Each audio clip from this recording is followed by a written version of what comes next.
space at the same time. Man. Mm-hmm. I went to my Okay. parents' Hand the other day. I think we're ready to get started.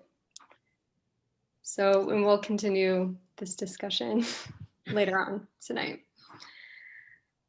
Thank you all for joining us tonight. I am Jenna Hamid. I am the programs manager at the Center for Book Arts. Tonight we have some artists and the co-curator of our current exhibition, Americans Looking In. For those of you who are joining us for the first time, welcome. The Center for Book Arts, for those of you who don't know, was founded in 1974 and has since been an institution located in Manhattan on 27th Street and Broadway. The center is the first space of its kind dedicated to exploring the book as an art object through classes, residencies, exhibitions, public programs, and so much more. You can learn more about our history and our programs at centerforbookarts.org. If you're in the area, you can reserve time to visit on our website. So if you go to the exhibitions page, there's a link to reserve tickets. Before we get started, I also wanted to remind people to leave their cameras and audio off so that we don't have any sound or audio or visual interference. Yes, and we also acknowledge that we are in the midst of an intense election, and we recognize that there's many other things that you could be watching right now. So we are very grateful that you're here with us tonight to watch this discussion take place. Programs like these would not be possible without the support of our members and our donors. We also would like to thank everyone who's joined our public programs over the course of the pandemic as we transitioned all of our programs online. Programs like these are also due to support from New York State Council on the Arts with the support of Andrew Cuomo and New York State Legislature, and by public funds from the New York City Department of Cultural Affairs in partnership with City Council. So now I will welcome our moderator for this evening, Sherri Littlefield. Sherri is a New York City-based photographer and curator interested in data, collaboration projects, and using contemporary art toward social good. Sherri was the founder of Folly Gallery from 2016 to 2019 and was briefly the interim director of Clamp Art in 2020. Projects curated by Littlefield have been featured at Pulse Art Fair, APAD, The Huffington Post, ArtNet, DNA Info, New York, and White Wall magazine. She has served as a juror and reviewer for many competitions, including Photo Lucida Critical Mass in 2020, PDN's The Curator in 2019, Photoville, and PDN's Photo Plus. She will be a reviewer for Palm Spring Photo Festival in September. She was a reviewer for Palm Springs Photo Festival in September 2020. As an artist, Sherri has exhibited her work internationally, including the Brighton Photo Biennial, the Orlando Museum of Art, the Aperture Foundation, and the Museum of Contemporary Art in Georgia. Since 2018, Sherri serves on the advisory board of the New York chapter of the American Society of Media Photographers. Littlefield has previously been on faculty of Savannah College of Art and Design in 2012 and 2015 and Parsons School of Design in 2015 to 2018. Sherri will resume her career at the International Center of Photography. So without further ado, Sherri Littlefield. Jenna, thank you so much. Oh, you guys are clapping. That's so nice. What Jenna was saying, I have a background in photography. It's my passion. Been the director of a couple photo galleries. Is what my personal work is. So I was really excited that CBA was open to this exhibition, which is really photocentric. Of course, there's books, but it was great to kind of combine my knowledge with that. And exhibit it.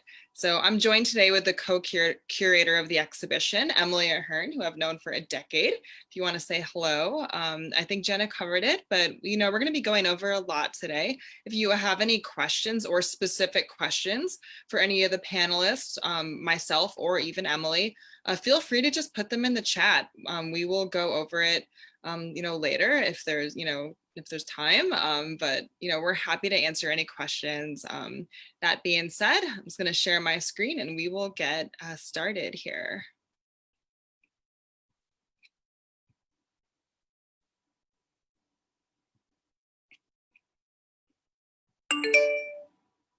All right, can you all see okay?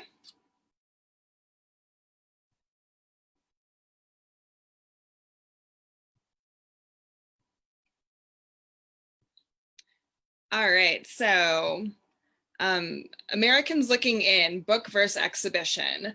Thanks again for joining us. It's a panel discussion with Liam Alexander, Kris Graves, and Brian Taylor.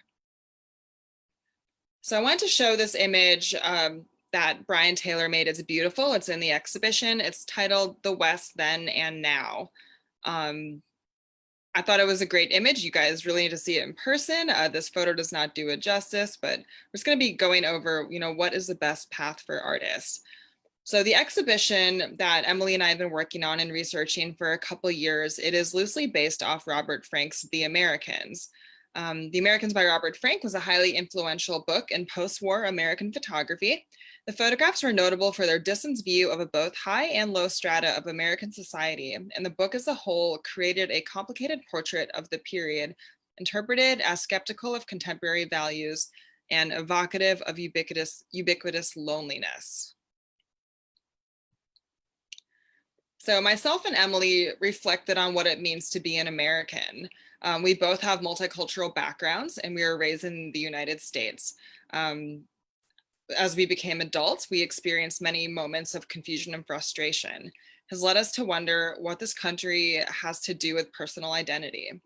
When forming this exhibition, the curators presented themselves, artists, editors, leaders, and everyday people with the question, what is American culture today? And what does an American look like? I do want to mention a quick note before we start that the term artist book, it's an overarching term for so many things. So with this specific exhibition, I love the books on the left. This is an art book by Daniela Deeg and Cynthia Lawless. We have one of their pieces in the show as well, but we're going to be focusing on books that are like the book on the right. This is a great book just released by Ashok Sinha, who's also a participant here. He has 2 photos and the book in the exhibition. So just wanted to clarify that we're covering this sort of book. That being said, of course, you can combine photographs into a printmaking or, book art kind of thing. There's so much you can do, but just for the sake of this conversation, this is what we will be gearing the conversation toward. So I'm excited to introduce the speakers here. Liam Alexander. He's a fine artist and creative director whose intention is catalyzing social change through artistic expression. Liam has created community-focused independent creative projects such as I Thou at the New York University Kimmel Galleries, The Exchange at Rush Arts, and Stroke of Genius. His work has been featured in gallery exhibitions throughout the United States, at the 2nd Annual Toolkit Festival in Venice, Italy, and published in magazines like Nylon and Rolling Stone. He has also created projects with major brands like Wix, the City of New York, Samsung, SAP, and Renaissance Hotels. Liam is the president of the American Society of Media Photographers, New York chapter, producing programming to inspire, educate, and advocate for the photography community. And he's a graduate of Parsons School of Design. Kris Graves is an artist and publisher based in New York and London.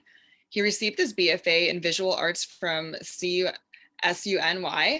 Purchase College, and has been published and exhibited globally, including the National Portrait Gallery in London, England, Aperture Gallery, New York, University of Arizona, Tucson, among others. Permanent collections include the Museum of Fine Arts, Houston, Brooklyn Museum, New York, and the Wedge Collection in Toronto. Graves also sits on the board of Blue Sky Gallery, Oregon, Center for the Photographic Arts, Portland, and the Architectural League of New York as Vice President of Photography. Kris Graves creates artwork that deals with what he views wrong with American society and aims to use art as a means to inform people about social issues. He also works to elevate the representation of people of color in the fine art canon and to create opportunities for conversation about race, representation, and urban life. Graves creates photographs of landscapes and people to preserve memory. Last but not least, Brian Taylor. Taylor is known for his innovative explorations of alternate photographic processes, including historic 19th century printing techniques, mixed media, and handmade books. His work has been exhibited nationally and abroad in numerous solo and group shows and is included in the permanent collections of the, I'm going to slaughter this, Bibliothèque Nationale, Paris, and the Victoria and Albert Museum, London, the San Francisco Museum of Modern Art, and the International Museum of Photography at the George Eastman House, Rochester, New York. Brian served as the executive director of the Center for Photographic Art in Carmel, California for 4.5 years, retiring in 2019 to return to his art practice in the studio. He received his BA degree in visual arts from the University of California at San Diego, an MA from Stanford University, and his MFA from the University of New Mexico, and served as a professor of photography for over 35 years, and is chair of the Department of Art and Art History at San Jose State University.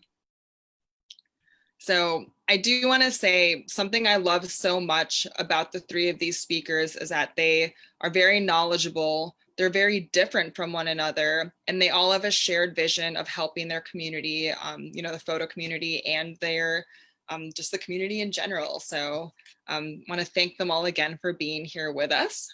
And then I will get started by introducing Liam Alexander formally here, and he can just talk a little bit about his work and his background. Hello, everybody. Sherri, thank you so much for that introduction and for having me here tonight and for this program. I really appreciate it. So my name is Liam Alexander, and I make what I call photographic-based collage art. So what I do is I will shoot a photograph, and then I will print that photograph out and then deconstruct and reconstruct the image to tell a story using collaged and painted elements. So for the most part, my work, the final product, is a unique ephemeral type of piece, although I also then have those final products super high res scanned or photographed, and then I do sell and produce prints of that work as well. So that's a little bit about my work and my process.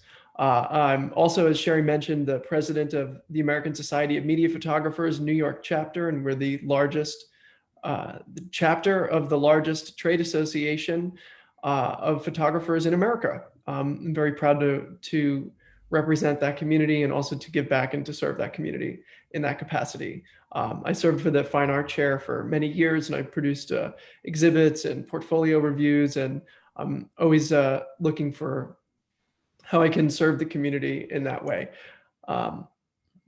These images here that we're looking at are actually from my newest series. I have an exhibition that just opened in Chicago, which is actually where I am right now in this moment. And it's all new work that I created during the pandemic, and it's called Hidden. And the work is actually about not only how we see, it's about how we see, but it's about how we see through our eyes, but then also how we see people. So each of the pieces of work are designed to really just be visually appealing at first, but then when you look deeper into the portrait, some of you don't even realize it's a portrait until you get close up. And when you look deeper, you actually see that it's a portrait of somebody, and you begin to learn about that person. So it's designed to recreate the experience of actually getting to know a person in real life, where you have to get up close and you have to really get to see them and know them before you actually can see their humanity. So that's what that work is about. It's what a lot of my work is about. So this stuff, for example, when you see it in real life, it's all three-dimensional objects and painting collaged on top of photographs. So, and that's a little bit about me. Thank you so much, Liam. And then we have Kris Graves, who is a photographer, a very great established photographer in his own right. But for this, we'll be talking about his work as a publisher. So I have Lost 3 here, which is his most recent book in the Lost series. Should I speak about this? So yeah, every year, yes. Good? Yeah, go for it. Yeah, so my name is Kris Graves, and I run a few publishing companies now out of Long Island City, Queens. The first publishing company that I started is called Kris Graves Projects. I used to run a gallery in Dumbo for some years and realized that it was very difficult to sell expensive thousands of dollars worth of prints to people, and still wanted to find a way to get people that I knew to buy artwork. And I think books were the only way for that to be possible. So started a publishing company about 5 years ago. And in the last 3 years, we've made this series, Lost. This was the first Lost here in my hands, this orange box set that we did, which was 10 photographers photographing 10 cities around the world. Am I backwards? I don't think so. Anyway, yeah, so it was my first time doing like a set working with 10 artists at once, really great artists like Lauren McPhee and Lois Connor. And we did a second set which had 20 books, and it wasn't only cities, it was more places that these people were from. So like Crow Country, a native reservation, was one of the places, and another was like a small little town in Colombia. Anyway, and this is Lost 3 that you're looking at now. This book in particular is a photographer named Keely Yuyan, who is he's from Siberia pretty much, and he has been making work in the Arctic Circle over the past decade or so. So this time we've done 8 books, 8 photographers. Keely was one. He's actually from Seattle. I shouldn't say he's from Siberia, but yeah, so Keely's from Seattle, but hangs out in the north, the true north. Nadia and the Court, we wanted to break away from the place-based books that we were making in this series, and Nadia's book is the first one where it's taken place all across the eastern United States. She immigrated to America about 20 years ago and has been photographing her younger siblings growing up pretty much. So you see pictures of them when they're 5 and then when they're like 16. So it's a cool short monograph. And also this year we did, I don't know what's next. Oh yeah, so we did New York Mostly on Sundays, which is a photographer named Jed Devine, who is my professor at SUNY Purchase, one of my professors. And he's been living about 10 blocks away from not even 10 blocks from the Trade Center on Duane Street for his whole life. And yeah, so he's photographed down there when it used to be super empty, and that's pretty much what this book is, 1970s in downtown New York City. And the next one is, I don't know, let's see. Oh, not mine. Okay, cool. So that's what I'm doing. It's something I'd love to mention with your work is, the way that those 8 books come with Lost 3 in that case, I mean, that is like a beautiful work of art in itself. It's beautiful to look at just as like a 3D object. So when I say, yeah, we have this photo, kind of like, well, this is Lost 1. Lost 3 is gold with blue. So similar blue, but gold, a gold cover. Yeah, let me get triangle on the cover. Yeah, little triangle. Here's Lost 3, if anyone, but the way, I mean, it's just a really nice thing in itself. So it's not like a photo book. It's just like a glossy blurb book and that's it. There's so much more it can be. So I want to put that out there. But yeah, and then we have Brian Taylor. Hey, it's such a pleasure to be here. And believe me, Liam and Kris are an impossible act to follow. And P.S., I hope nobody fact checks my bio, okay? We're sort of Hey. fact checking here. Anyway, and thank you so much for the beloved Center for Book Arts and 2 great curators and artists in their own right, Emily and Sherri, for curating what is a super timely show, man. That room looks like America. There's diversity in there, all kinds of self-expression. So you're right on time, even though you didn't count on a pandemic or a crazy election when you set this up. And But Brian is joining us from the West Coast as well. Liam and Kris are here, and myself, Emily, and Jenna. We're all on the East Coast, so Brian is the one on the West Coast it's tonight. a pleasure to hang out with you. Well, we'll zoom through my work, but this is, we're gathered here today to talk about the pros and cons of books versus physical exhibitions. And here are just a few examples of the artwork that I make. I love books. I love texture. I like working things with my hands. I love creating handmade work with what I would regard as an aura or a touch, like a residual touch of the artist's fingers making the artwork. So I love making handmade books, and yet I make them as quote wall art.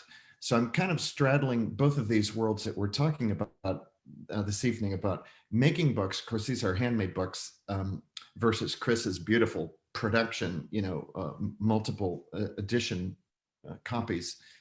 But I make books for physical gallery shows, and it means a lot to me that people see my books in person, to kind of scrutinize deckled edges and hand coloring and texture, which may not show up in smaller reproductions. But we got a lot to talk about tonight, and we're open to your questions along the way too. Yeah, so there was just some more of Brian's work. As I said in the beginning, they're beautiful in 3D. You got to see them, so try to swing by. So we can get started with some questions. And any of you can, any of the panelists, please feel free to jump in with any of it.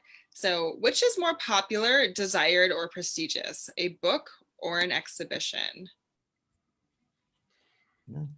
I can start this off. Just so being the president of ASMP New York, we're in these types of conversations all the time with lots of different artists. And I'll just weigh in. I think it's a totally different experience. What's more popular, desired, or prestigious? What's interesting about that question is that there is a multitude of levels of each of these things. Like there's levels of it, right? So you could do a gallery show like in your garage, or you could do a gallery show at the Guggenheim, right? So, or you could do a book that you print on Blurb, or you could have a book that, is put out by, Simon and Schuster, or like a major. So I think like from my impression of, in the art world and as an artist, it's less about the medium and more about the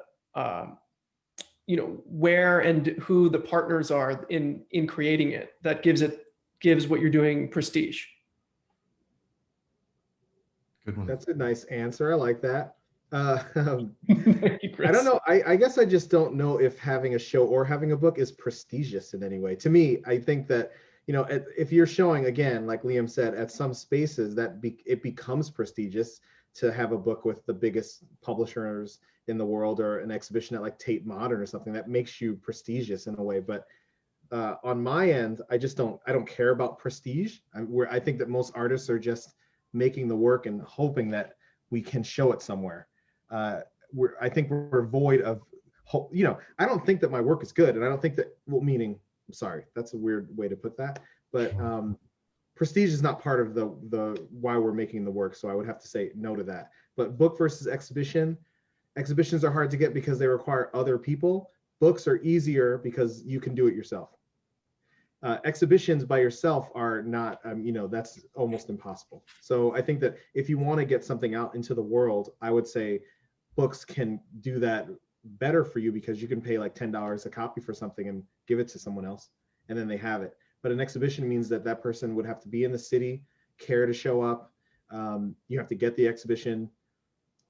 Is it going to be at like opening on Thanksgiving or something? Are people going to come see it? Like there's a lot of, I can go to the mailbox and put a book in the mail and you will get it 3 days later. So it just makes it simplifies art for me to have books.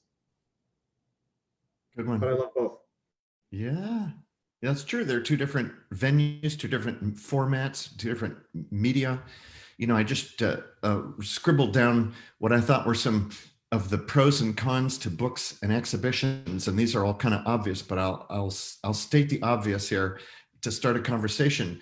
You know, as Kris and Liam know very well, and the Center for Book Arts, you know, books are an incredible medium. They're portable, they're ownable. They could actually collect all the images in an exhibition.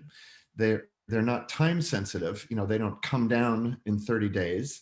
You know, once you purchase a book, you can refer to it for the rest of your life. So there are a lot of selling points to books, that's for sure. And I'm just rattling these off. You know, exhibitions have authenticity, you know, especially if it's a painting or if it's a work made by hand or even a digital print. You can stand up close to, you can get yelled at by the museum guards, you know, for standing too close if you're at the Met.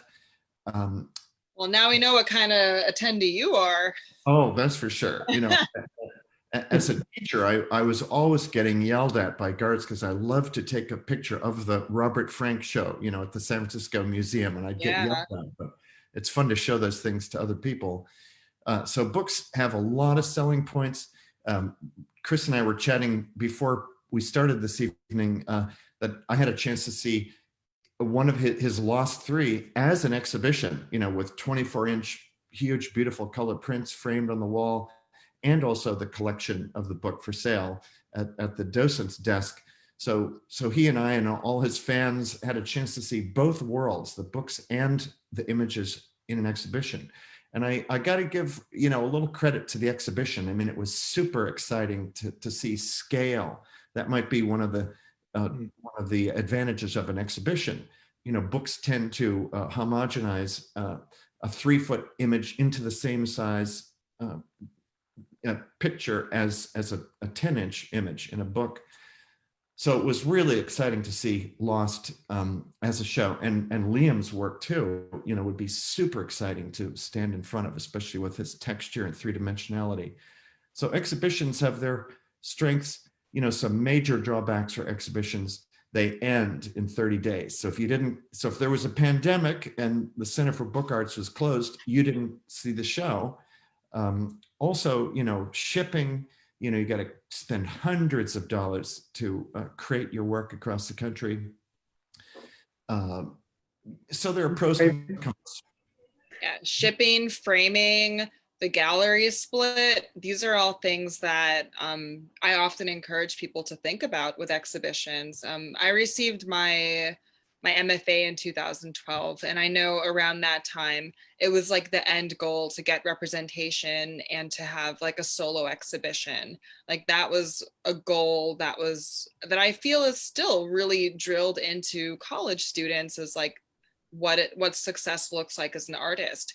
But I feel like times are changing, and there's a lot of artist ran things now. There's great publishers like Kris, and I think that the days of kind of going through someone else who is, you know, possibly more powerful, I think that those days are kind of getting pushed back, which is mostly, I think, a good thing.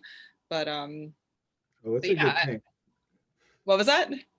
It's a good thing. Things need to change. They've been pretty stagnant for a while, and we haven't been part of the conversation in the right way. So yeah, I think that these things changing are going to be really good for artists, especially people that have not been recognized before. I think about the many online art fairs or viewing rooms, how tired of you of hearing the word viewing room, and how you can just throw that on a Squarespace yourself. You know, how necessary is the exhibition now? And, you know, on that note, as for an exhibition, which is more popular, desired, or prestigious, an online exhibition or a physical brick and mortar gallery show? An example I used here, many of you know I was a director of Foley Gallery for a few years. You know, this is Sage Sawyer's book, Witness to Beauty, and it was both an exhibition and a book. We were able to use the book to help drive sales.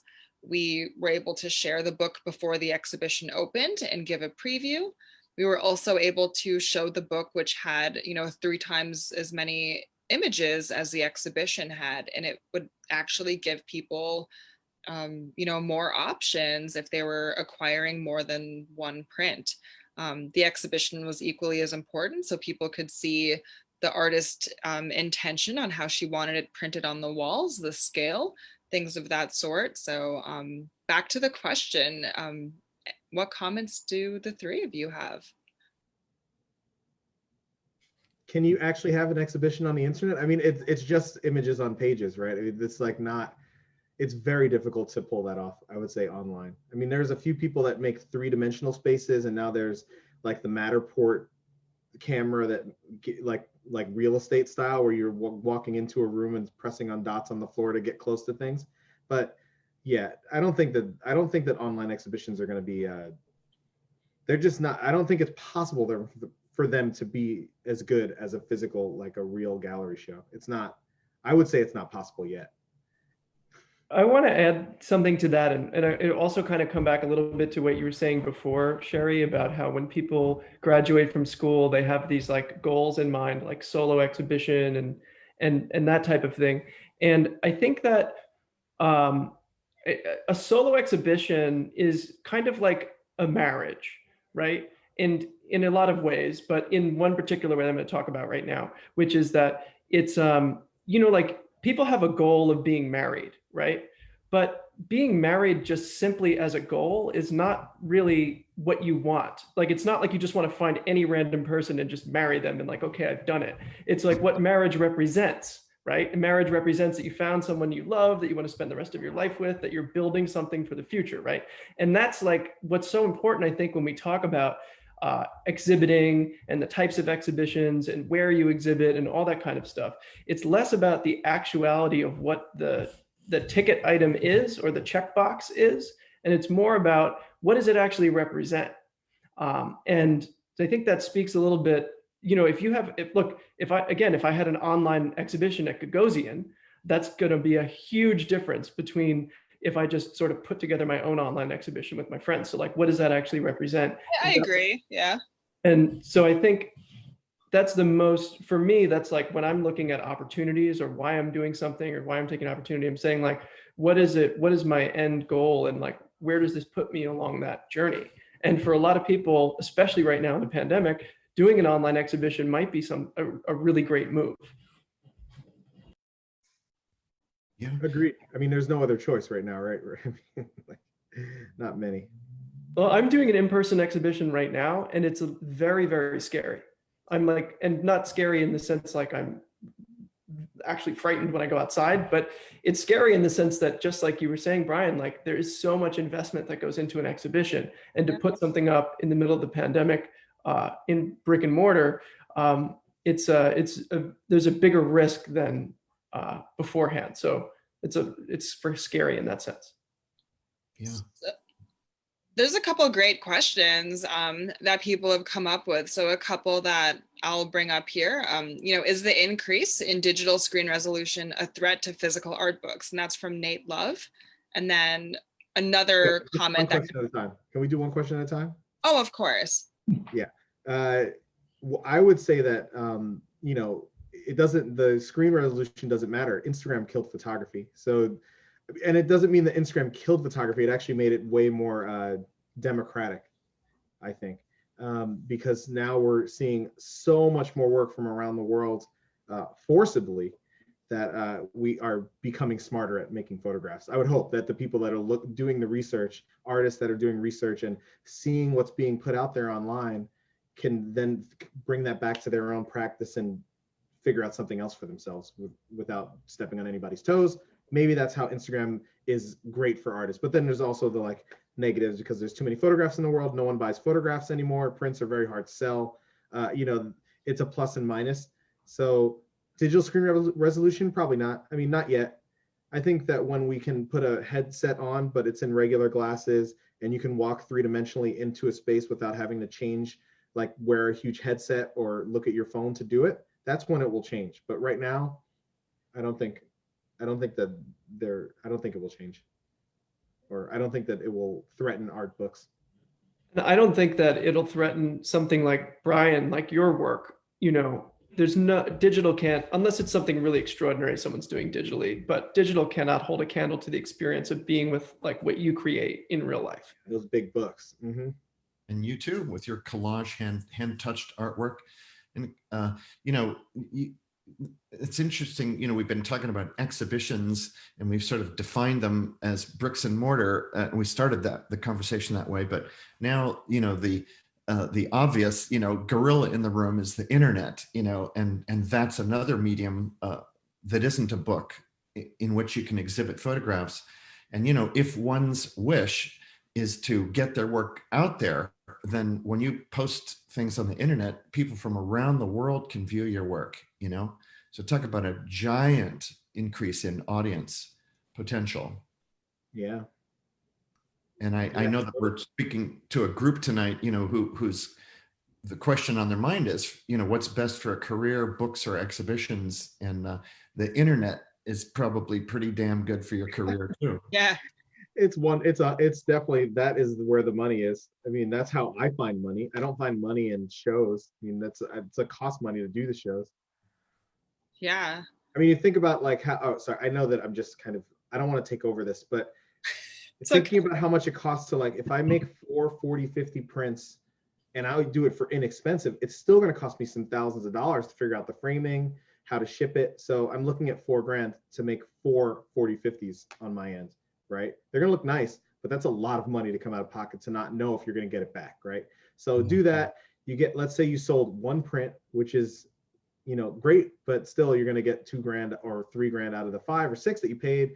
So exhibitions are really expensive. For me, I can make a book for $3,000 and sell 100 of those at $30 and be flat. Beautiful. Or if I make money off that, I can start paying for the show. Yeah, that was really helpful, Kris. You kicked it off with your experience having run a gallery, and that almost inspired you to become a book producer. 100%. Yeah, I can speak to exactly what you're talking about, Kris. I did the math and, just putting up this show, and my work is some of it is prints and some of it is, all ephemera. But it's, it's $4,000 to get it all framed and over here to Chicago. And then I calculated with my man hours and the covering all of the costs and everything, I would have to sell I would have to make about $10,000 to have it be quote unquote worth it. And, so then with a 50% split with the gallery, so I have to sell $20,000 worth of artwork in this one show in order to really, really have it be worth it. But in 2 months or something. In 2 months, yeah.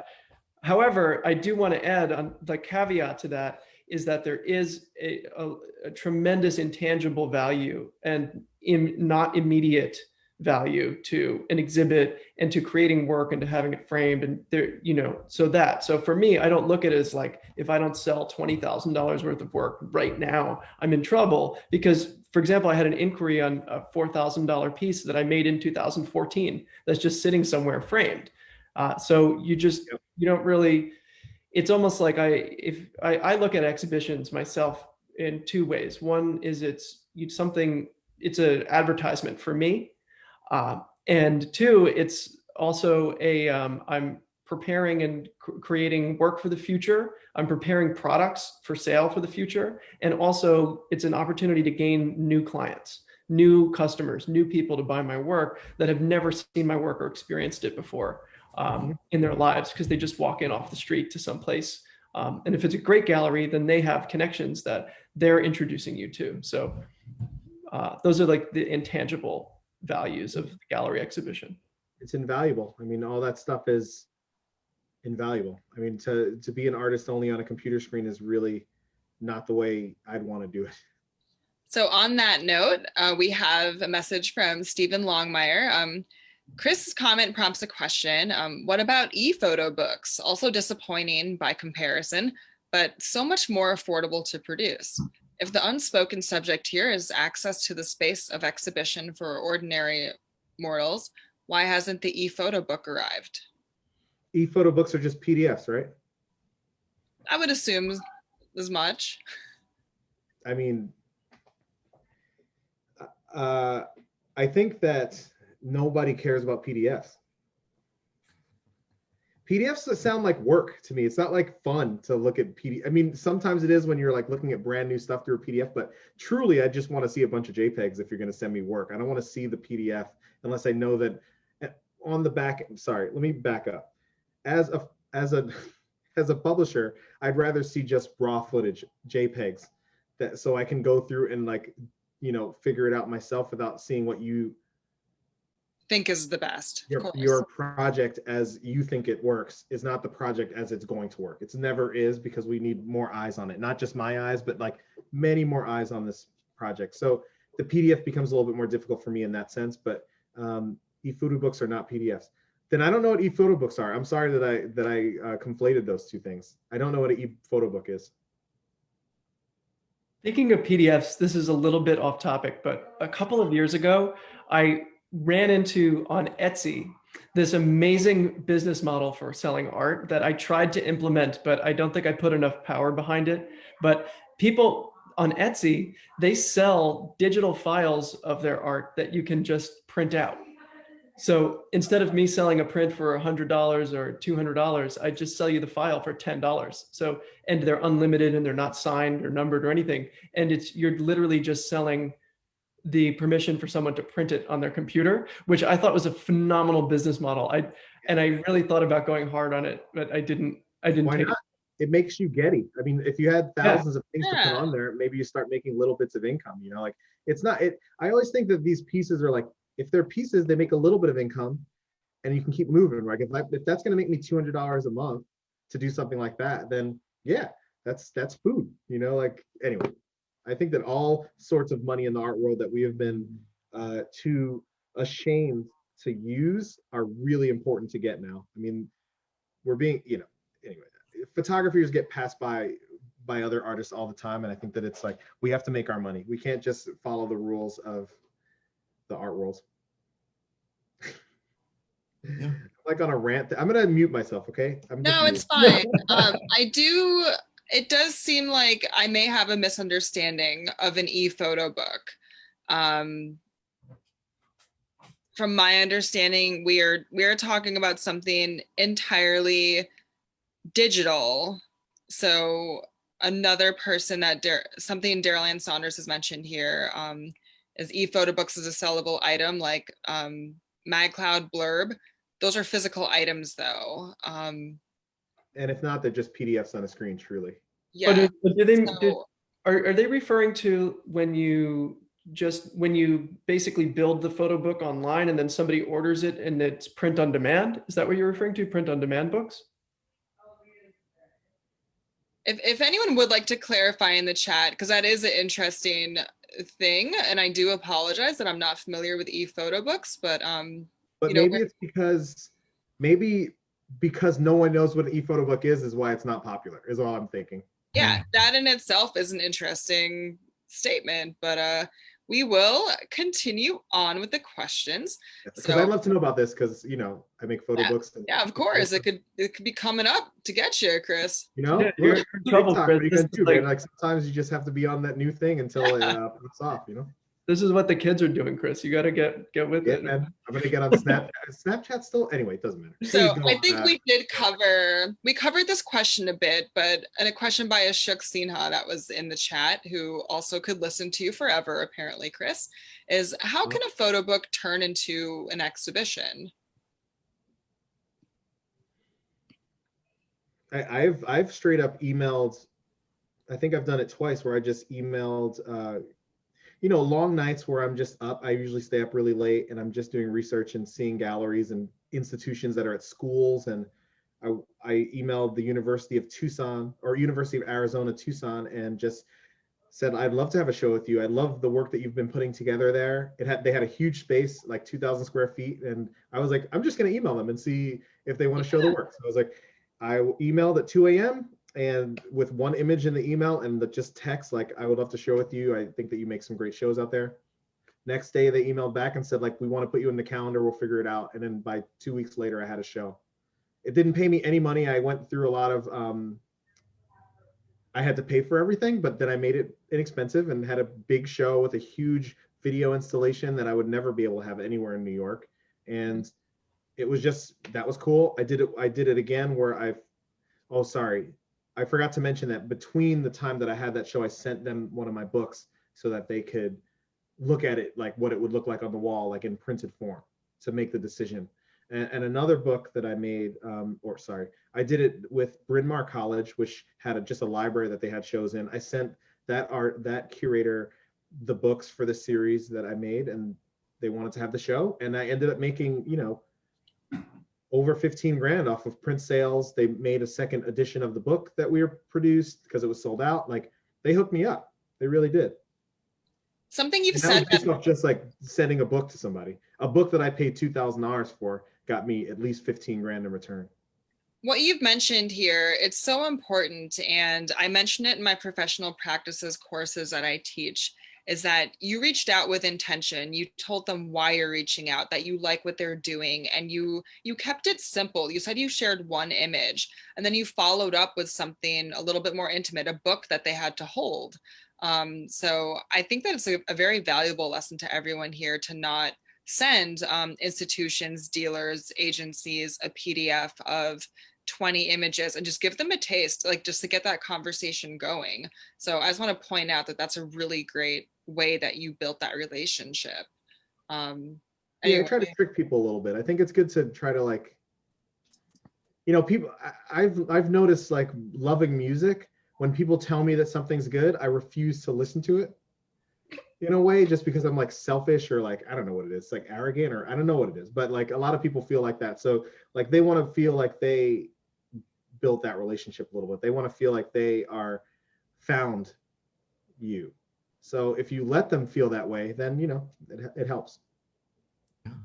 This is a great topic, which comes first, the book or the show? And it could often be the case that you put a lot of work into making an incredible book. You put years into the making, and you haven't had that many shows, but you've just published a fantastic book. Believe me, when you put that book out there, the people will come. The galleries will open the doors to you. And just as a tiny example, I'll put in a plug for the most recent fantastic book that I've seen by a very crazy LA photographer, fine art photographer. His name is Stephen Berkman, and he just put out it's a $100 2-inch thick book, beautifully hardbound, 20 years in the making. It's called Predicting the Past, if you want to look up. And this guy is about to hit the art world, based on this book, 20 years of work. Incredible. I think like two things that you guys both just said that I do want to sort of piggyback on is, like, one, Kris, like, another thing about what you did was, like, you were doing your research and you found a place that you really liked, that you felt like you fit in. And I think that's, like, because even for me, like the show that I'm doing right now that I have up came from an email. Same thing, 2 o'clock in the morning. Going through, but What I'm talking about, man. So everybody, 2 o'clock, but it's not about 2 o'clock in the morning. It's about, like, and when I walked into this gallery after I had sent them an email and had an exchange with them, and I saw the work that was up on the walls, I was like, oh, this is it. Like, these are my people. Like, this is where, and it's not about like blanketly like marketing yourself. It's about like looking like, who am I? Like, what do I do? And then where do I fit in? And then when you contact those people and you reach out, and like Sherri said, you're intentional and professional, like, they're like, oh, this is like a person I want to be with. And then another thing too, like Brian was talking about, like, you also have to have a product. Like, you have to have something. It has to be clear, like, what it is. And that's the other thing too. And I think, a book can get you an exhibition, anything can get you an exhibition, but you have to have that. You have to have a clear product and be intentional, like Sherri said. That's the most important thing. Mm-hmm. Yeah. Since it was Ashok's question, to bring it full circle, Ashok and I had a studio visit, and that's how I first saw his work. And that's when he was one of the later artists added to Americans Looking In. And I just looked at that work and I was like, I got to have this in the show. And, Emily agreed with me. It was great work. So on that same note, just like, people are always looking for work. They just don't want a bunch of things that are not relevant to their program. So, a book can really help someone see what you're doing. And a gallerist could pick and choose from that book, like what could work with their program. So Yeah. And Shook's book is, oh, sorry, Brian, you go. That's okay. You know, several of us have run galleries. We've been on the other side of the receiving end, and obviously, you know, do your homework. Sounds like Kris really identified that University of Arizona gallery as a good fit, and they felt the same way about him. So, you know, rather than a shotgun approach, really hone in on a gallery that you think the percentage, the odds are very great that they'll love your work. I should mention that I emailed 3 other galleries that night, and only 2 got back to me. One wanted the show, and one was like, eh. And then the other 2 never got back to me at all. Wow. So A damn good batting average. But I was like, I just said in the text, email 100 people. Like I see on Instagram, you can just type in like, you can pretty much type in like photo editor into your Instagram feed, like search, and you'll see thousands. See which ones look good, email them. You know, that's not about getting shows or anything, but that's a whole nother level of the game. Like there's a lot of information on this phone that you don't have to find it's not hard to find it anymore. And it's all about like how many people you get to at this point of the game. Like you email 100 people, like I said, you're going to get a response. It's like law of averages. yeah. Yeah, and I also, you know, I think that people also should understand that it's not like the amount of upfront work that you have to do is like immediately congruent to the level, like the level of success you're at in your career, right? So if you're a senior artist that's shown, blue chip artist that's shown in major galleries, there's very, very little upfront work that you have to do. I mean, you don't even have to email anybody, people email you. But if you are just starting out, or this is maybe your first series or maybe your first book, or you've never really done something like this before, you have to understand that there's a tremendous amount of upfront work that you have to put it in front of way more people's faces before someone becomes interested. It's possible everybody might go gaga over it, but the likelihood, it's almost like, I say this a bunch and I don't know if it makes sense, but like, you know, like a thing is not a thing until it's a thing, and then it's a thing. You know what I'm saying? So like your thing is not a thing. And if your thing is not a thing, then you have to show your thing to enough people until they think it's a thing, and then it becomes a thing, and then enough people think it's a thing, and then your thing is a thing. You know what I mean? That's the thing. Stop messing with people. And Sherri, where's your face? What is going on right now? Like, why are you just talking on like video? It's just 3 of us. Like, what's going on here? So the next question, if I self-publish a book, is it in good taste to send this to gallery directors or curators? And then of course, publishers, the list, you know, it's a pretty broad list of who you could send this to, but is that a tasteful move? If you don't, will they ever know that it existed? I mean, that's the answer. I think like if you want somebody to have it, you send it to them. There's no other way they're going to get it. And do you think that this is a better idea than sending an online link? So a question from Daryl Ann Saunders, if you send to a specific person a link to a related online book to show examples of work, how is that in comparison to sending a physical book?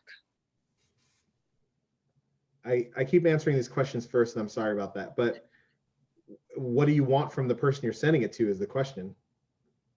Someone else noted in the chat that Blurb actually will make ebooks. So it sounds like it is just a digital. Well, again, anyway, go on. Sorry. I think it comes back to this idea of like, do I send them a PDF or an ebook or an actual book? Like it comes down to like, when you know, like it's like dating, right? When there's like that person, it's like, do I take them to this restaurant? Do I take them to the nicest place? Do I put on the suit? Like how far do I go? And it's like, when when you know that this person is the one, like you're going to go for it. Right. Or, you could be that person that's just taking everybody to the same Chinese restaurant, but then you get a reputation that you're that person, And so it's kind of like this idea of like, do you send a gallery a book? Like, well, if you can afford to send hundreds and hundreds and hundreds of book outs, go for it. If you can't, then you got to find that gallery that institution or that place that you really like, that's your place. Like, you know, you fit in there, you like them, they like you. It's like, that's the place for you. And then, yeah, of course, send them the book, because the book is the thing, right? The picture of the book is not the thing. The book is the thing, right? Now I feel like I'm talking too much, Kris. No, it's all good. We can just keep doing this. It's fine. No, all three of you have such valuable insight into this, that anything you say is so valuable. So Are we still in a share, or are we done with the share? oh no, we're still sharing. Did you want to share something though? No, not at all. I was just okay. saying, like, if we're not, we can just cut it out. No, it's cool. So then this might have been covered a little bit. I have, you know, of course, your wonderful installation here. This is at the University of Tucson, right?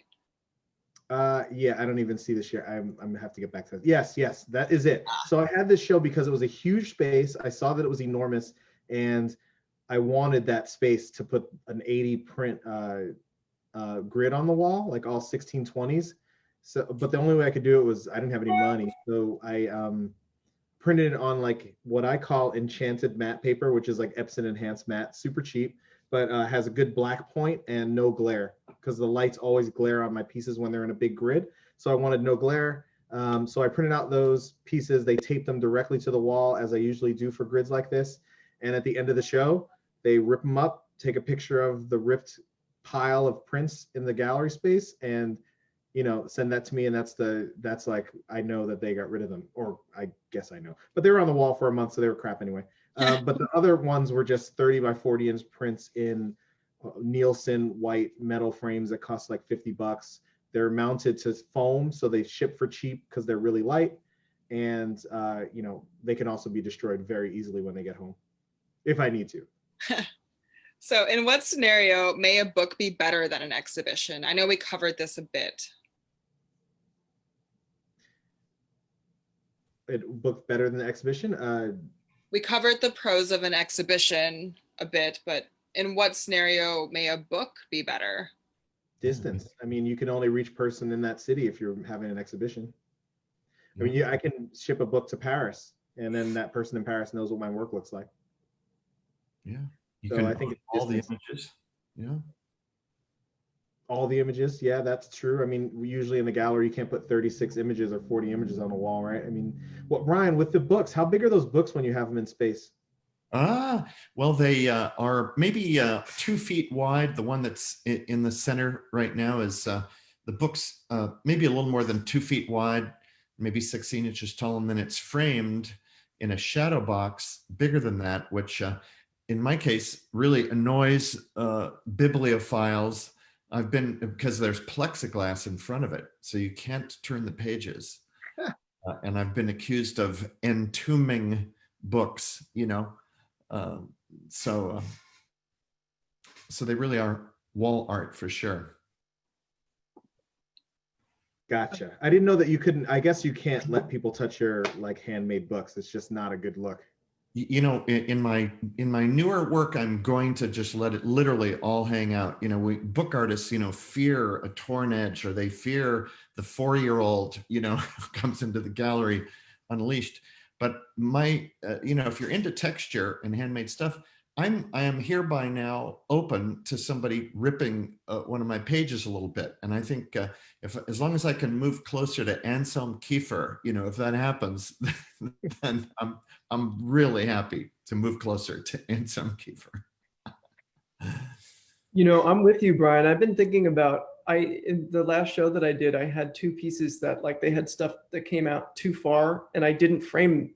I frame everything behind plexi, and I was like, man, like why am I putting things behind plexi? It's like I'm scared to not have it behind plexi, but it does like make that like textured and ephemeral nature, like it's really there. It's like you're right there with it when it's not behind plexi. So my question is, are you scared? No, I have a different mindset. I changed my mind, and that a ripped page is something that the artist could have done.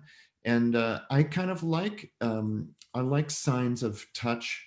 I think a torn page doesn't, I used to think that it would ruin, that it's a defect in the art, but maybe it's an asset, maybe it's an improvement, I mean, if everybody ripped a lot of the pages, it might become a fantastic book, if the pages stayed intact, So I'm very open to letting my artwork be touched. And as Kris and you, Liam, hinted to earlier, the artwork has been very stuffy, and it's a changing world.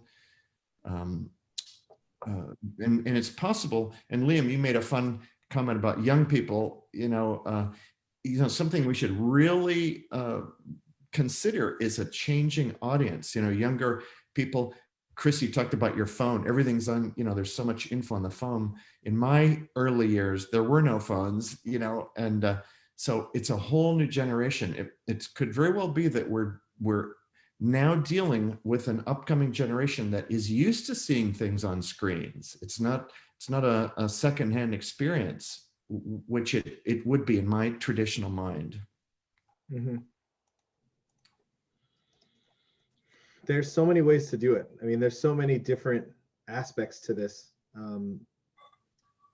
Just have to try not to run out of money, I think, is the real That's good. For sure. Yeah, it's an important one. I think about, Kris, like the books that you make. What I think about when I see your books, which I love, is like as it's like when I know a lot of people are asking about, like, do I do like a blurb book? Do I do this or that or whatever? And I think like a question that you want to ask is like, what's your point of difference? Like as an artist, like what is it that you as an artist are providing that's different from what other people are doing? And it's the same thing with Instagram. It's like, as an artist, like what is it that coming to my art show or looking at my book provides for the viewer that's different from Instagram? Because Instagram is so easy to get, June, like that, like whatever, anything. The entire universe is available to me, like with a swipe. But what you can't get is you can't get that blue, right? And that gold. And you can't get those, like that shape of that book. And you can't get the way that you can see the way that Brian has put everything together into that book. You can't get that unless you go to the gallery and you really get up close with that piece. So I think like, that's the most important part to think about as an artist, is like, what is it that I'm providing? And how does that provide something unique and exciting and magical? Because art's like magical too, Very well put. What am I providing? What am I bringing into the world? Is it too ambitious to want to do both a book and an exhibition? Can one follow after the other? And is there a time limit as to when it should? And in regard to this question, I'll say it's a specific series and not like a retrospective of a lot of work or something. I don't know. I mean, if somebody wants to make my book 17 years later, I'm going to let them do it, right? I don't think that there's no time in this. Time is not real.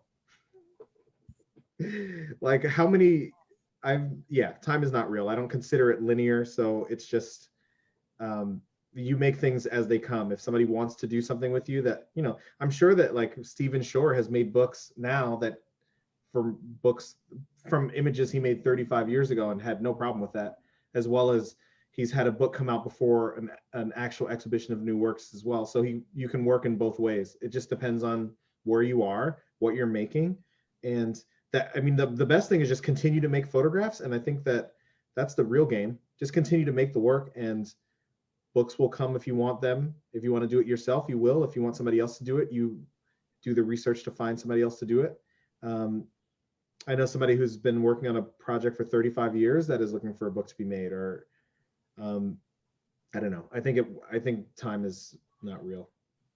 But I'll let somebody else answer it. Really, like that was not an answer. No, I think that's good. And sometime, I mean, you halfway joked about like a book 17 years later from now. I think that's some work. It's different. It hits different, I guess, like as time goes on, as times change. Like I know that a lot of people are looking back on some work made in the 80s with like racial and social justice, and it's kind of a lot more relevant now. So Yep. For me, I always, speaking about time being a construct, Chris, for me, I always like get caught up in like, I'm not excited about my work like anymore because I know it. Like I made this, oh, I made that 2 years ago. I made that 3 years ago. But I always have to remind myself that, you know, I've seen this piece sitting in my house for like 7 years, but you know, for most people on earth, they've never seen it before. It's a Mhm. brand new thing for them. And I think that that's what your comment made me think of, which I don't know if it answers the question. Doesn't matter. We don't have to answer the questions. We just like answer them the way we want. I don't think it's too ambitious to do a book and an exhibition. I think Chris mentioned earlier, and I will reiterate that, you know, it's really up to your budget, right? And I always advocate, and for myself, and whenever I do a show or I do any kind of art project, I need to make sure that that thing is bought and paid for, like before the door opens. I don't do things on credit, like, and I don't do things with the hopes of something, unless it's something specific. I understand, Chris, you might understand your metrics and say, I can print this, I can make this book for 2 grand and I'll make 10 grand back, but that's a little bit different. But I think like, if you do not have the resources to make a book and an exhibition at the same time, then definitely don't do it. Yeah. Yeah. And He's of right. course, everybody who has a show hopes for a catalog, you know, they'll not at their expense, but when you have an exhibit, like a solo exhibition, you're hoping the gallery has the means to do a softbound, you know, catalog. Of That's course. always desired, to have both a show and a record of the show, you know. I mean, Absolutely. we made a catalog like that for a photo eye gallery show out in Santa Fe for an artist named Ruben Wu. And it was 7 by 9 inch, 30, not long. It was a short. It only had about 16 new photographs in it. I think it was 40 pages long, printed digital offset in Montreal at a place named Quadrascan. And we made, because we knew we could sell it, we made 500 copies. But let's say we only made 200 copies, they would have came down to under $10 a copy. So really, you're going to spend $2,000 to make 200 books. And if you sell them for $20 a piece, 100 gives you your money back, which means that the next 100 is full profit. That's how we work on making small books. I mean, that's how I consider it in my mind. Like, if you have 100 people that want to buy it and you want a hardcover book, let's say it's $40, that's $4,000 if we can get the 100 sales. The hardcover book may cost $7,000, but if we sell like an edition of prints with it at edition of 20 or something that people want for $200, now we've covered the money we need to make the book. With 110 sales, we make 300, 400 books, and now we have profit with 200 to 300 more books. Hey, Chris, I got a question for you, man. You've been doing this long enough, and the rest of us, you know, and the audience hope this happens to us. You must have collectors, you know, book of your book waiting in the wings. So you just said, you know, the way you think of it is like, I gotta sell the first 100. You know, is this a book I can sell the first 100 of, and then it's all profit for the next 100? How many? You got people waiting in the wings? Probably some. I don't have 100 people waiting for me. I wish that Not 100 yet. people would just buy all my books, but for the most part, I have maybe 10 museums that will definitely buy the book, or institutions. 10 to Beautiful. 15 institutions every time will come out and buy the books, and those are good places. So the Yeah. artists are happy, I'm happy, and that's great. And then it's a lot about the artist making, you know, I ask every artist, how many books do you think you can sell? And they'll say something like 200 or 300. And I'll say, you can probably sell half of that or less than half. So what is our budget for this book? We figure that out. We do not a Kickstarter. I used to do Kickstarters, but now I just do the pre-orders on the website, to not have to pay somebody else for a percentage, pretty much. So, you know, over the course of a month, if you can't sell 75 books at $30, then we may make a soft cover book instead of a hardcover. I mean, these are the things we think about. Like, we don't specify if we're making hardcover or soft cover right away. We just say, like, we're making a book, it's this size, and then we go from there. Because usually a hardcover book's about $2,000 more to produce than a soft cover book at almost any size. So anyway, we keep it open until we close it down, pretty much, and people are okay with that. That was a question. Sorry, Brian, go ahead. No. That was a question that I was actually had for you, Kris, which is that what you do to sort of hedge your bets in terms of, and you do pre-sales Mhm. on your website to judge the how well the book is going to do. Totally. Every time. I cannot make a book without pre-order. Mm. Unless it's like $1,000 total. And then sometimes I'll just do it, but not often. I mean, I can't lose money making these books. I don't usually make any money, but I can't lose money making them. Some artist you are. Right? Ugh. Yeah. So another question we had, how can I reach out to a publisher if I'm interested in working with them? Research publishers, see who you want to work with. It's much like working with a gallerist, meaning it has to become a personal relationship that you're trying to build with these people. So how do you do that? Like the internet is very difficult. I mean, a lot of people email me every day to see if I'll make books with them. And if, if I don't know them, I'm going to have to love that work like 100% to like figure out how to make that book. But usually it's somebody who has decent work that is not special, like not completely special, like, oh my God, sorry, we're getting too personal. What was the question? Somebody wants to work with you. What's the best way to go about it? For me, it's like email me, show me the work. A PDF is fine, but JPEGs are also good. And just, tell me what you're about, show me the work, and I'll tell you straight off, like we can work together or not. I mean, I'm pretty tight with the books we make. There's like 2 criteria that aren't real criteria. One is I have to, be envious of your work. I think that I wish I made it myself. That's one. 2 is, of course I have to be able to sell it. I mean, or I guess number 3 is the books we make, I consider to fall in between concept and document. So we're not making documentary photography books. We're not making conceptual art books. We're falling in between somewhere and trying to tell you a story with no documentary photography, pretty much. I think, and that's where we fall, right in the middle there. And some people can fall in that middle, and some people are way too vague with that middle. Like, you're not actually telling me anything with all these abstract pieces, so I don't really know what I'm supposed to be getting from this. And of course, culturally, we're probably going to be different because I'm usually getting submissions from I'm getting not many people of color submitting because the art world's filled with people that are not of color, pretty much. So, anyway, I'm going way too into this.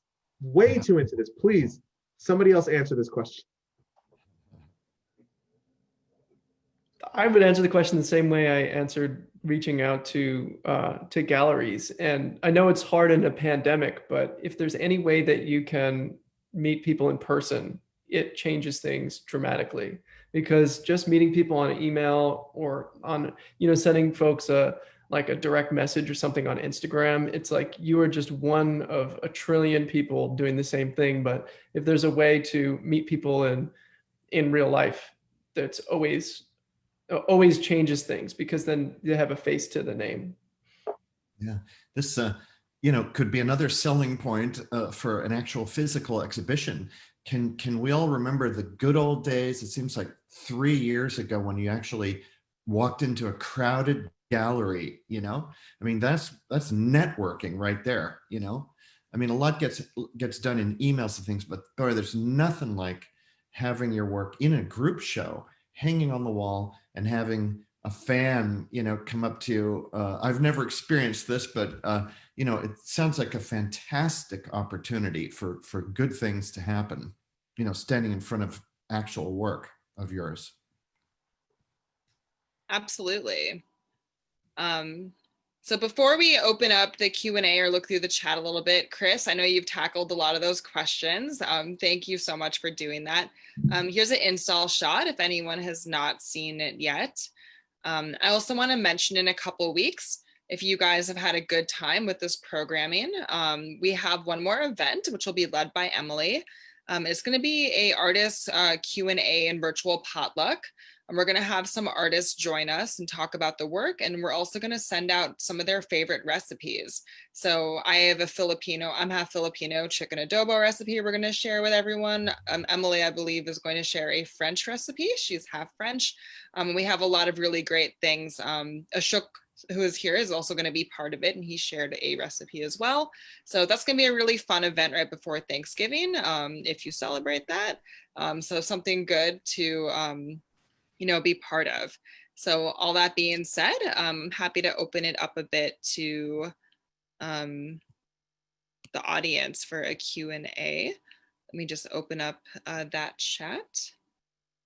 Oh, it's so reassuring that there are people out there. I think that 4 of us were wondering if everybody had tiptoed away. So it's nice to see Jean's face. I like this Nate Love guy coming in with the questions, though. I mean, I don't know. Yeah, Nate, have we answered all your questions? I have no idea. It's good. There's a lot of text in there now. Ria's asking how to network when one lives far away from galleries and publishers, and I think that's a great question.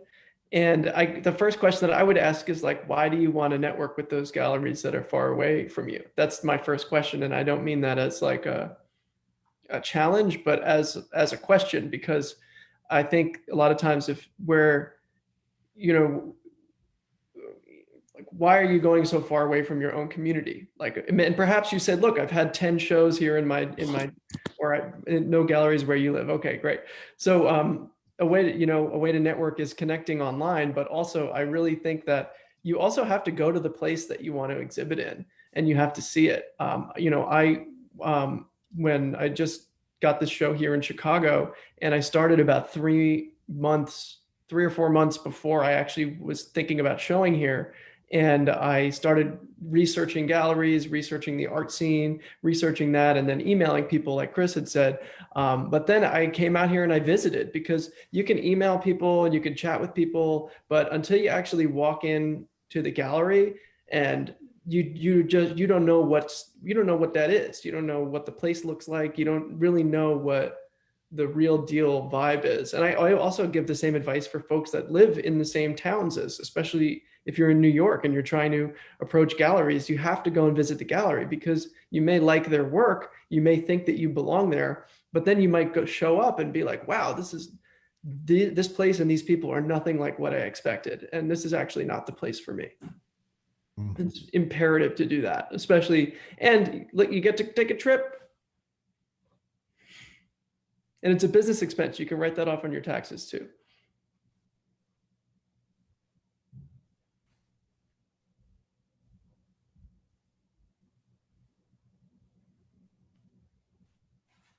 So I'm just going through some of the questions. Is there anything that the 3 of you think we should, that you'd like to say or quickly cover that may not have been mentioned? I like Kris's attitude when we talked about prestige, and even, I mean, we're all sort of gathered here, I think, under the umbrella topic of success, in our careers. And the most important thing is just keep making the art, keep making the art. Don't think too much, keep moving forward. Good things will happen. Good things will happen. There's an audience for everyone's work out there. And Kris said earlier, reach out to 100 people. Someone will say yes. I apply. Yeah, and then if you keep doing that, I mean, it's a lot of work to keep doing things like that, but really, there's no standard of art. You can find your people, and if you find 300 of them, you can always make enough money to make a new project. Yeah. People also recommend people. So if maybe your work is not a good fit for someone, if you're polite, you're organized, people will be much more likely to forward that email to someone who will be receptive. I think what's important to remember, speaking to what we've been saying here about that, is I actually speaking with a buddy of mine recently, and he told me this story. There's a different context to it, but it applies. Is when he was looking for a bartending job, and he said he walked into about 135 bars, and and he said it was like number 85 or whatever is the one that gave him the job. And he said during that process, he was around, 60 or 70. And he's sitting there at the bar, and next to him was sitting a woman, and she said, "Oh, are you looking for a job?" And he said, "Yeah." And she said, "Well, yeah." And he said, "Yeah, man, it's a hustle. I've been out here hustling." And then she said, "Yeah, me too. I must have gone to like 3 or 4 places before I got a job." Yeah. And the point of the story is, like, you don't know how long your hustle is going to take. And whenever I'm speaking to anyone, I always say, like, a business like a chicken business, that if you're just going to sell chicken, everybody loves chicken, everybody wants chicken. There's most people anyway, sorry vegetarians, but that chicken business is not going to be profitable for 5 years once they set up the business. It's normal that a business is not profitable for 5 years in the small business world. So you have to think about, like, this is going to take me 5 years. Like, if I want to have a book published by like a really great publisher, or if I want to be exhibiting in a great gallery, it's going to take you 5, 10, 15, maybe even 20 years before the fruits of your labors pay off. So when Kris says email 100 people, like, it's not like email 100 people and then you'll be in the Guggenheim. It's like, that's where you start, right? And then it's a life of that. Pretty much. That's been in my life. I don't know. I never had to stop emailing 100 people. Maybe some other people do, but I still have to email 100 people. Yeah, I mean, I don't think that's going to change, but I think that there's a lot of different things happening. Like, sometimes you just get an email from somebody that you don't know has a connection to somebody you need, right? And then it's like, you just keep that communication going, and you figure out things about, like, you learn about people, you have a friendship, even if it's online. You have this kind of, I mean, but I grew up with the internet, meaning I was in chat rooms at 10 years old.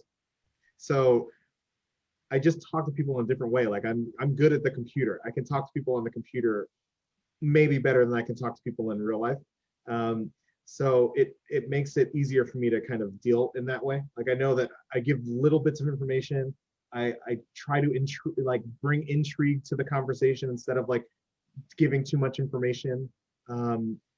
It's great. I want people to learn things about me as the relationship grows instead of know it all at the beginning. Like, that's one little thing. I don't know. It's just a little thing. But as far as like contacting people that you want to be working with, I think that you have to figure out who you want to work with first.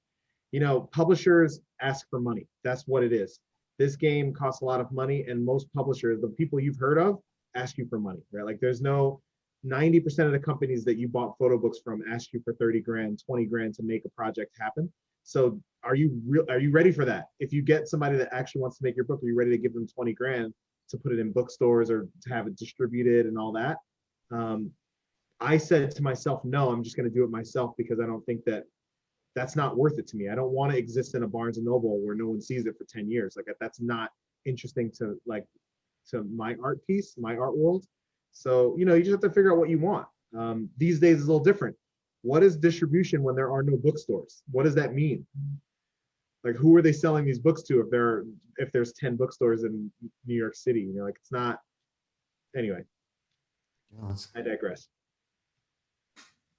Yeah, you just laid a massively painful realization on us, Kris. Traditionally, we always thought when we win the lottery, if I'm really a damn good artist, I will have my monograph, and it would never occur to us. So we had to put any of our money on it, I mean, Yep. how many, is it 20 years ago we had to go back, or 10 years ago, that publishers, everyone assumed the publisher paid for your book, but now it's a whole different world, huh?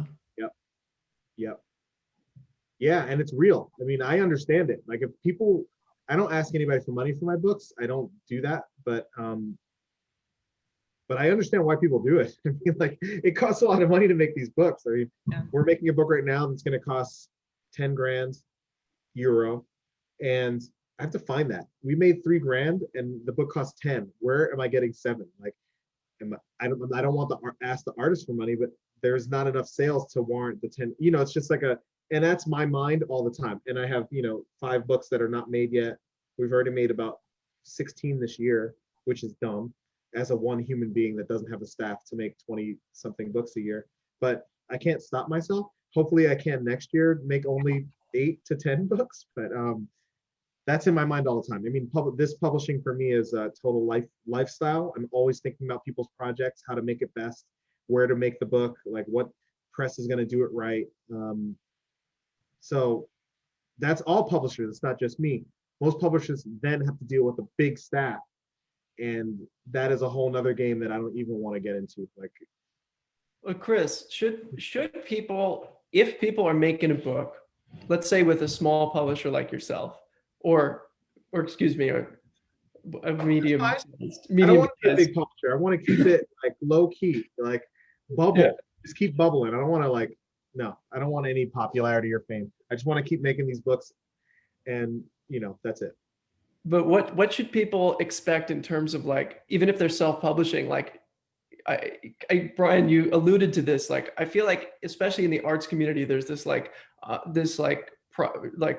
prospector in the 1890s kind of feeling, like one of these days we're gonna hit it big. And like, what should people expect, Kris, if someone like makes a book for themselves? Like should they be expecting that they're like gonna be quitting their job, or like maybe getting that Hamptons house? Like what should they be expecting? Well, I just gave you some money quotes, and I'll do it one more time. But if you make a book that costs, well, first off, who's buying a $50 book in 2020? I mean, this year is insane.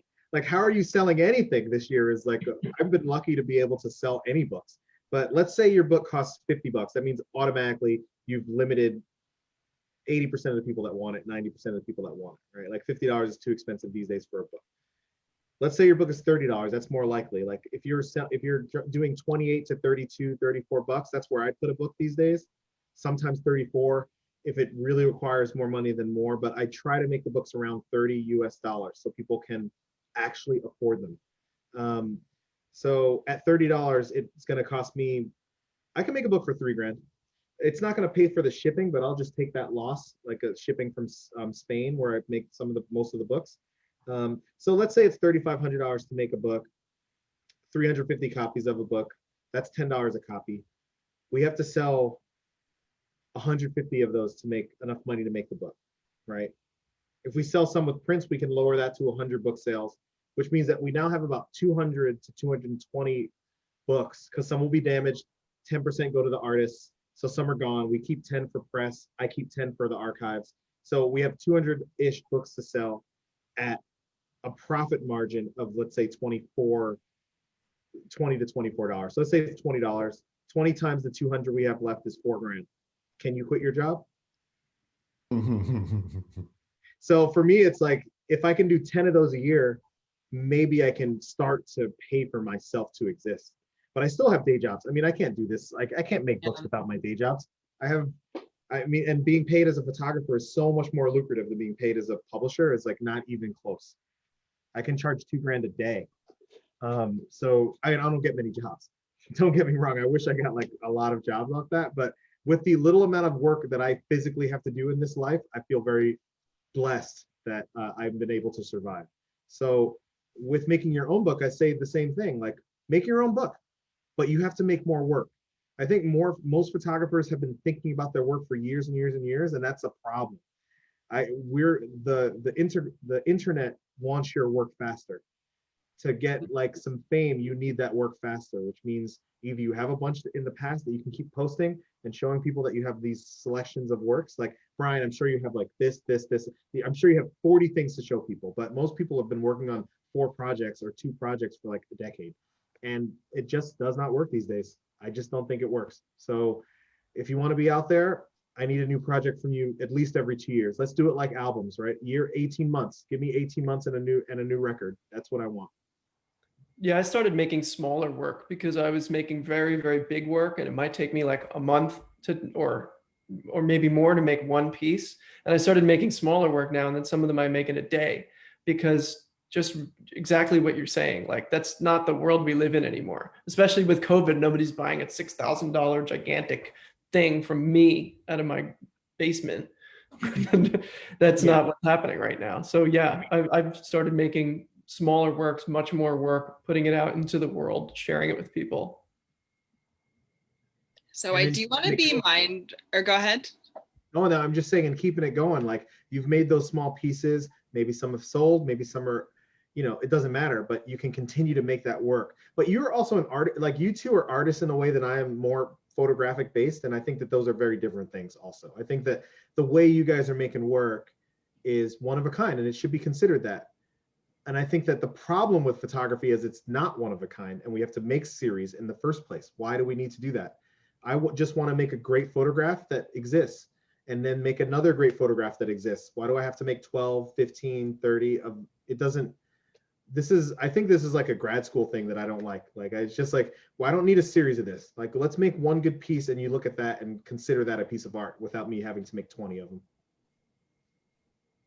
Mm-hmm. Well, I do want to be, or sorry, go ahead. Oh no, I'm just saying that's one way that we photographers differ than painters.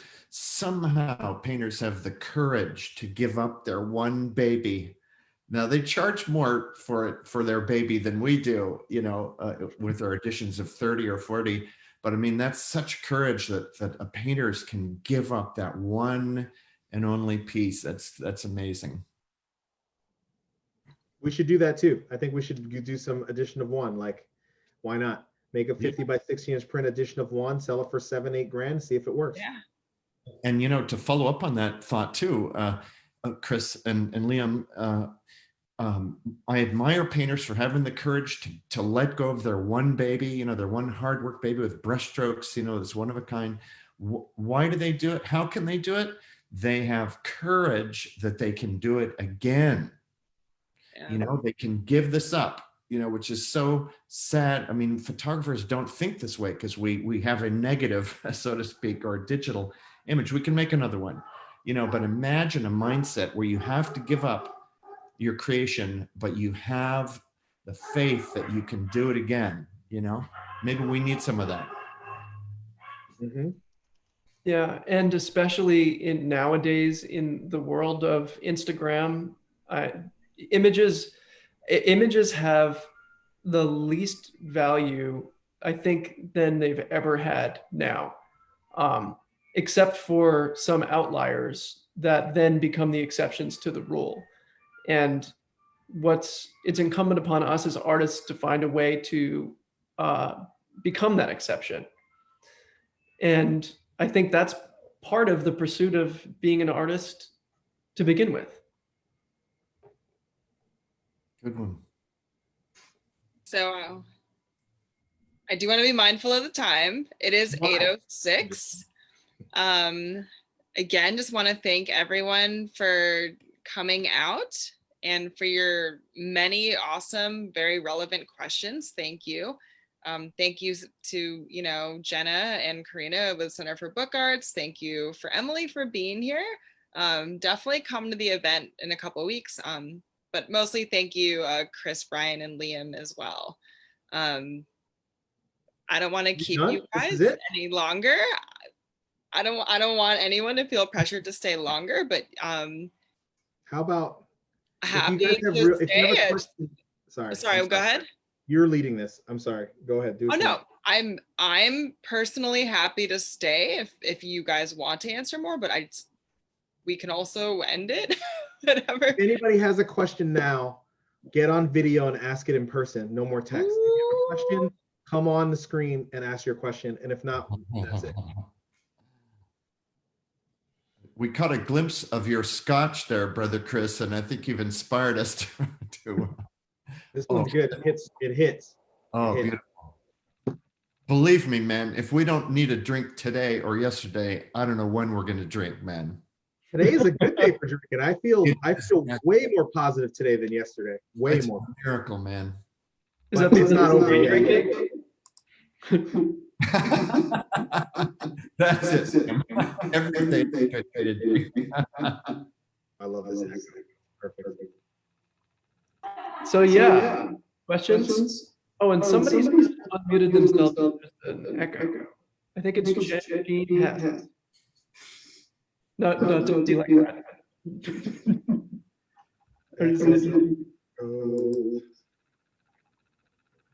Questions for y'all?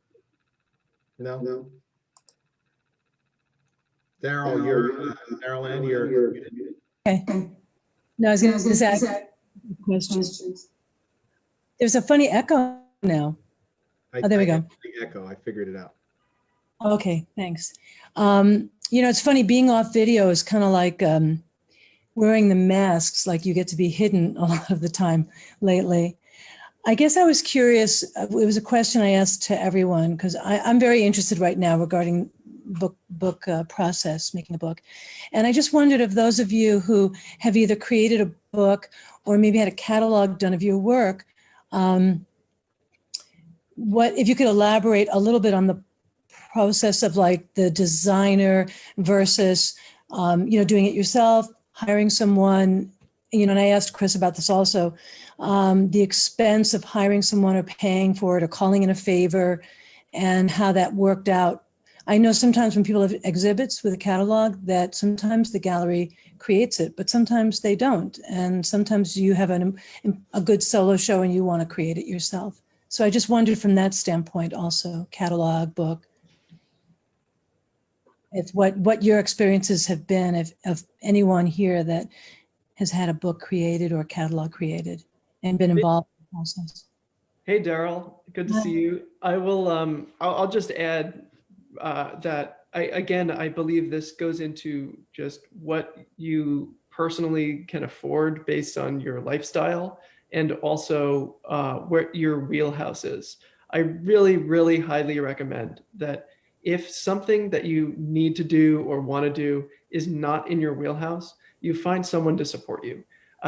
Too many people just try to do everything themselves. And I spent most of my life trying to do everything myself. And it's just drives you insane. And you'll be up all hours of the night. And if you're not a graphic designer, you're just not a graphic designer.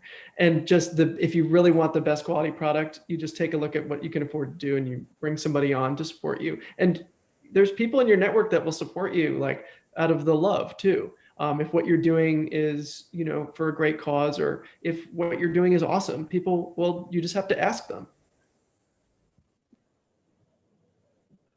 And like I said in the text, I was like, if you know designers, work with them first. And if they're doing things that you hate, stop working with them. And that's easy because those are friends. And then you go to a designer that actually costs money and you do it the right way. But at least you have a base for what somebody could do. I've definitely made books with people where I'm like, I'm getting a new designer because you're trash at what whatever you're doing, I can't use. So it depends. It's all of these things are super personal. It's your artistic career that you're talking about here. So it's just, you have to treat it as such. You can't just hire anyone. You have to do research and know who would do a good job for you. Like we're working with a company named Wax Studios in Brooklyn now. And for my personal books, they would be a terrible choice. But for the book we're making about like Detroit landscapes and musicians, it's a perfect choice. They're very graphic. They know how to lay text well.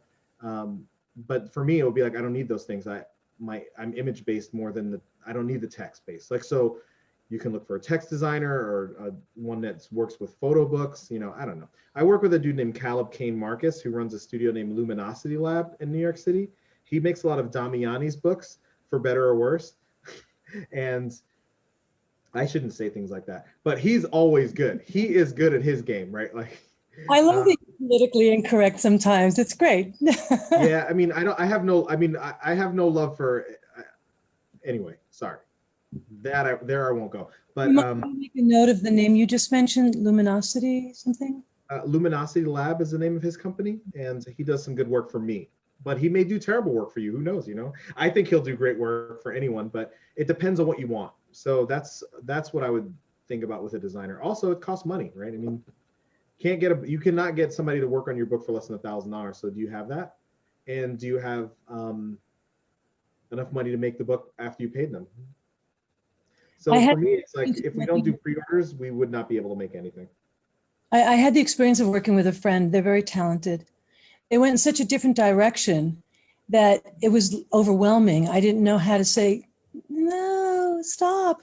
And, it's a challenge when you're working with a friend, even if they're professionally really good. Sometimes, like you say, it's not your vision. So it's tricky. That's it. That's one of the hardest things. That's one of the hardest things for me working with friends or with anybody is like, and people get so upset with me because oftentimes still somebody will finish something and then I'll sit down with it and then I'll sit down with it and I'll sit down with it. And then I'll come back and be like, nah, this isn't it. And then people get so mad because they think they're done. And, but I really like, you have to really like be real with yourself. Like, is this my vision? Because it's my work. And that's so important. And it's so hard, Darryl. It's so hard to speak up and say that sometimes, especially if you're working with people that you respect and love. But if you respect and love them, maybe they respect and love you and they can get that, you know? But you're the artist and you're the eccentric one. So you get to do what you want. You know, like you make the decisions. No, you shouldn't allow anyone to make the decisions for you. Yeah, and the thing is also, you don't want to seem like you're being difficult to work with. It just sometimes it's such a different direction that it's not even appropriate for what you're doing. Like you were saying, if you're working with someone image-based versus text-based and that kind of, it was almost like that much of not that exact scenario, but it was almost like that type of thing. So thanks. There has to be an end to niceness when you're making work. Oh, I like that. And As like, you can't just continue to be nice when you have an idea. got it. But I'm an asshole, so you probably shouldn't be listening.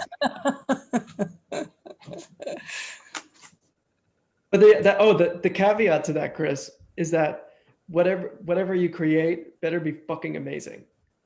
Because if you're an asshole and you don't create something amazing, then you're just an asshole. Then you Doesn't work as well. I mean, it's true. If you're an asshole and it's something fantastic, then you're a genius. Exactly. I also think that that's limited, right? Like genius is relative, right? Like some people consider Kanye West a genius, right? And let's not like talk too bad. Like Kanye West is not a genius, right? But he has made he has changed hip hop 3 or 4 times. He's done really good things for this world in the rap game. So, but anyway, so like you have to do what you want. I mean, no one can tell you what's good or bad. And you can take history and work with that the way you want to. And some people will respond a way sometimes, and people will respond a different way some other times. So as long as you get the positive, I make like 300 books. It's not like I'm selling thousands of things. It's like, if I can sell 100 of something, I'll make it. That's not a lot of things. That's very small amount. But for me, that's enough for me to work with it for a year and a half, you know?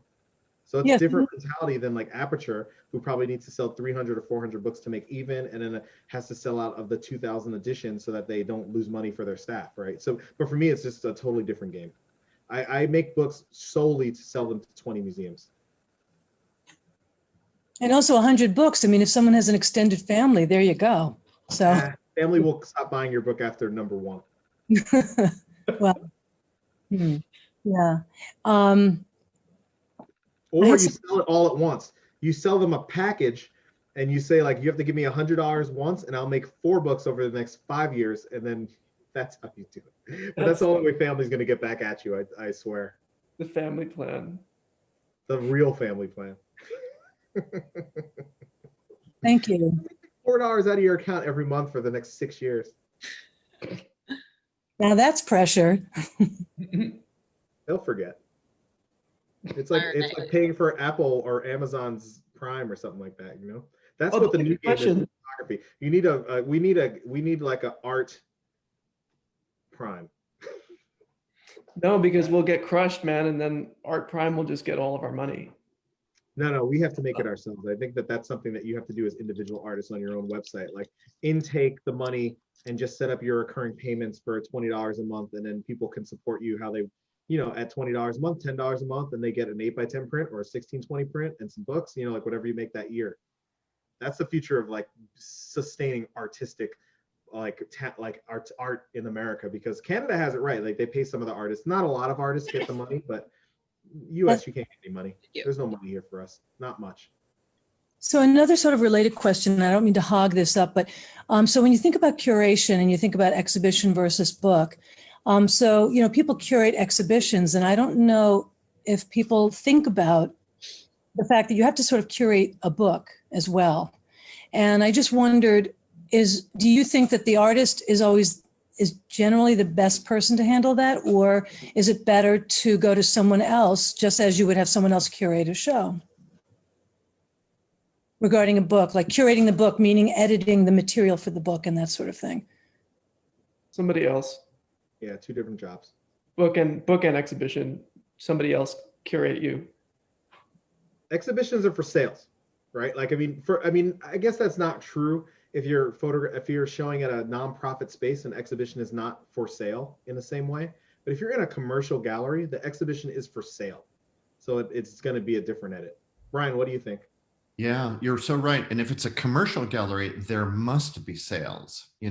I ran a nonprofit, and we wanted sales, but we didn't have to rely on it. We have membership. We had almost 2,000 members at the Center for Photographic Art, and I've resigned to get back to my art and poverty. But we hired Ann Jastrab, who's killing it at CPA right now, and so even whether it's a commercial gallery or nonprofit, you gotta meet your budget.